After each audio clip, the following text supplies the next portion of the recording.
Bien, vidéo sur la troisième partie du chapitre concernant la socialisation. On va parler ici de la socialisation différenciée. Ça correspond donc à ce point-là du programme, hein. Savoir illustrer le caractère différencié des processus de socialisation en fonction du milieu social, en fonction du genre. Alors pour le coup, je vais un petit peu inverser l'item. Je vais commencer par le genre et on finira par le milieu social. Donc petit a, la socialisation différenciée selon le genre. Pour le coup, je vous renvoie largement au DM que vous avez fait avant les vacances et avant le confinement, euh, où il était bien évidemment question de la socialisation différenciée de genre. Alors le premier document qu'il y a dans votre cours concernant ce point-là, c'est le rôle de la famille et des jouets.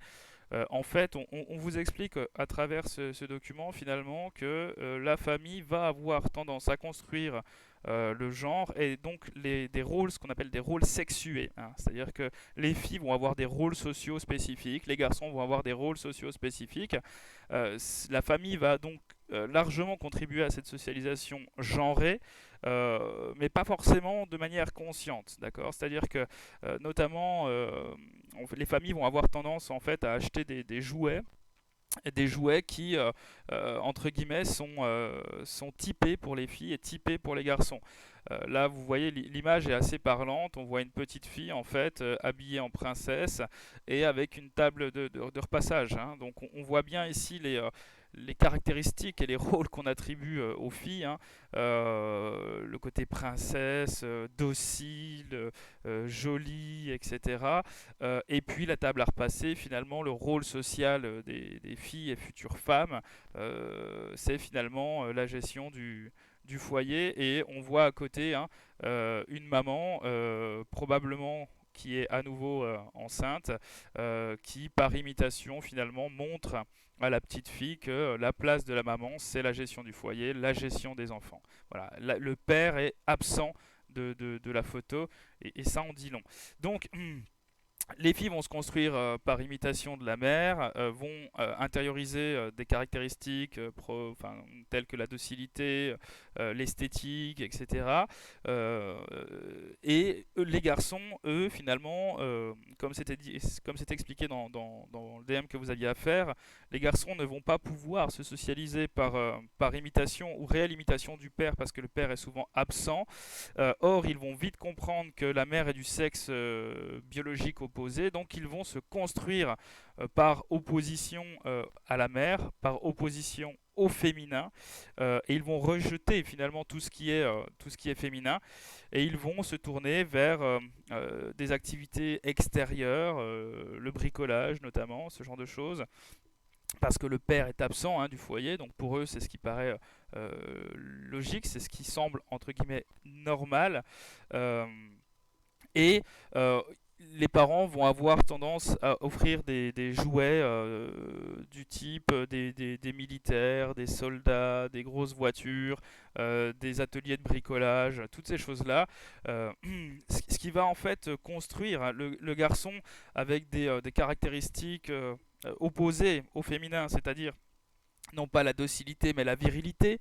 Euh, et puis des activités qui ne sont pas en lien avec le foyer, mais qui sont en lien avec l'extérieur du foyer. Voilà, j'aime bien cette idée d'intérieur pour les femmes et d'extérieur pour les garçons.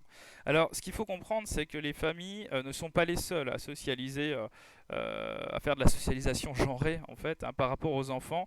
L'école, encore une fois, hein, consciemment, inconsciemment, d'ailleurs c'est plus inconscient que conscient, l'école va renforcer, en fait, hein, ces stéréotypes de genre au travers de son mode de fonctionnement. Et les enseignants, hein, c'est ce qu'explique ce document, une différenciation sociale, une différenciation pardon, selon le genre construite aussi à l'école.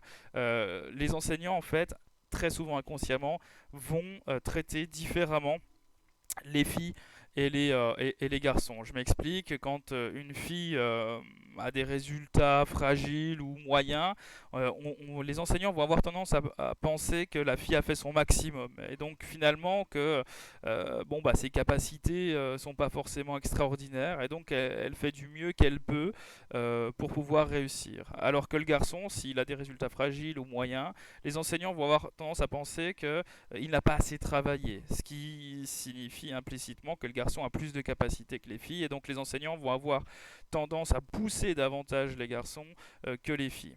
Voilà, ça c'est très important. Même chose, on va tolérer en tant qu'enseignant, encore une fois, hein, très souvent inconsciemment, beaucoup plus d'écart de la part des garçons que des filles, parce que les filles doivent être dociles, doivent être respectueuses. Alors que finalement, un garçon qui est dans l'indiscipline, c'est un garçon qui commence à construire sa virilité, et entre guillemets, c'est une bonne chose, parce que ce sont les caractéristiques qui sont propres aux garçons. Vous voyez, donc l'école va renforcer de cette manière-là la socialisation de genre. Alors pour le coup, ce qu'il faut comprendre, c'est que ça a des impacts concrets à long terme, à la fois dans le choix d'orientation scolaire, mais aussi, bien évidemment, dans les débouchés professionnels plus tard. Regardez ces données statistiques que vous avez dans le cours.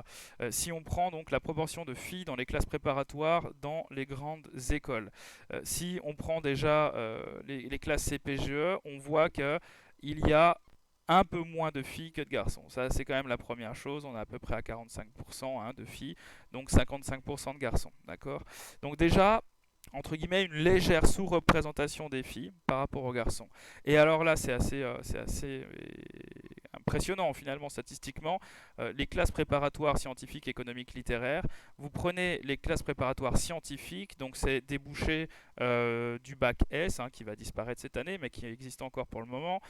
Bac scientifique pour les élèves les plus brillants, ils peuvent partir donc en CPGE scientifique, c'est 30% de filles seulement dans les prépas scientifiques, ce qui veut dire que 70% des étudiants de prépa scientifique sont des garçons. Alors que dans les prépas littéraires, c'est le contraire en fait, c'est le strict opposé. On a à peu près 75% des étudiantes de CPGE qui sont en CPGE, en prépa littéraire, donc seulement 25% de garçons, ce qui se traduit en fait, les prépas littéraires, on peut les obtenir notamment après un bac L. Et si vous regardez dans les filières L, on a beaucoup plus de filles que de garçons. Alors, il y a un bac entre guillemets un petit peu hybride entre les deux, c'est le bac ES qui permet d'obtenir pour les élèves les plus brillants, les plus investis des classes préparatoires économiques, où là on a un tout petit peu plus de filles que de garçons. 55% des étudiantes, enfin des étudiants en prépa éco étaient des filles, donc 45% de garçons. Bon, sachant que c'est des données 2015-2016, on peut dire qu'il y a à peu près 50-50 au niveau de la filière économique, tout simplement parce que c'est une filière à la fois scientifique et littéraire, donc filière hybride, et donc c'est pas anormal de voir la même proportion de garçons que de filles. Voilà. Et vous pouvez faire le même constat dans les écoles d'ingénieurs ou autres. Et regardez, Polytechnique. Alors Polytechnique, c'est les chiffres de 2008, mais je pense que ça n'a pas vraiment changé. Polytechnique, il s'agit de l'école d'ingénieurs la plus prestigieuse en France et une des plus grandes écoles d'ingénieurs au monde. Et vous avez seulement 15% de filles à Polytechnique. Donc on voit bien comment finalement, vous voyez, on retombe ici sur le fait qu'on a tendance à sous-estimer les filles, à surestimer les garçons. Donc ça a de vraies conséquences, puisque les filles en fait vont avoir tendance elles-mêmes à se sous-estimer et donc à faire des études un peu moins prestigieuses que les garçons. Et on retrouve ici, je ne vais peut-être pas vous refaire les lectures de ces données statistiques. Là, on est plus sur des universités, des IUT, des BTS, etc. On retrouve en fait le même constat, c'est-à-dire qu'il va y avoir entre guillemets des filières pour filles et des filières pour garçons. Voilà.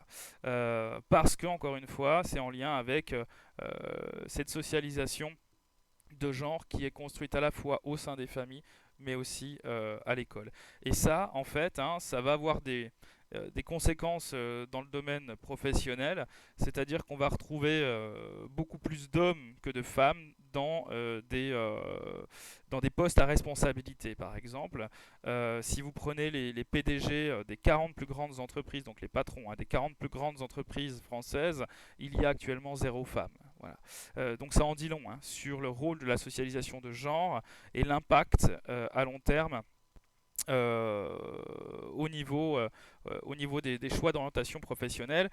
Pareil, dans l'industrie, on va retrouver massivement des hommes et dans les services, beaucoup plus de femmes. Donc, entre guillemets, il y a des métiers pour femmes et des métiers pour hommes, sans vouloir rentrer dans le cliché, mais pensez aux sages-femmes, par exemple. Il n'y a quasiment que des femmes, très rares sont les hommes. Ça existe, mais c'est vraiment très très rare.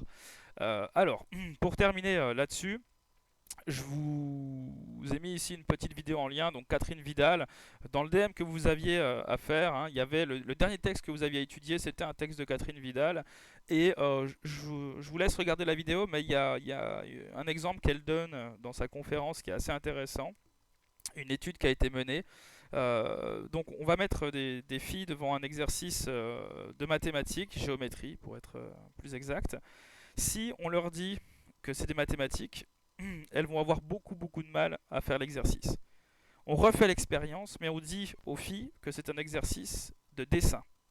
Et à ce moment-là, elles y arrivent beaucoup mieux.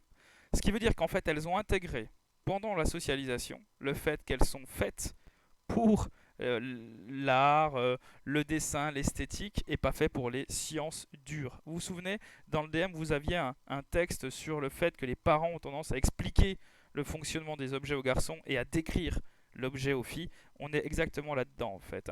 Science dure, on comprend le mécanisme pour les garçons, esthétique pour les filles. Et encore une fois, ça se traduit par des différences dans la réussite scolaire selon les matières, en fait, tout simplement. Alors, le prochain point que je vais aborder, je vais couper la vidéo, comme ça vous aurez des petites vidéos, ce sera sur l'origine sociale.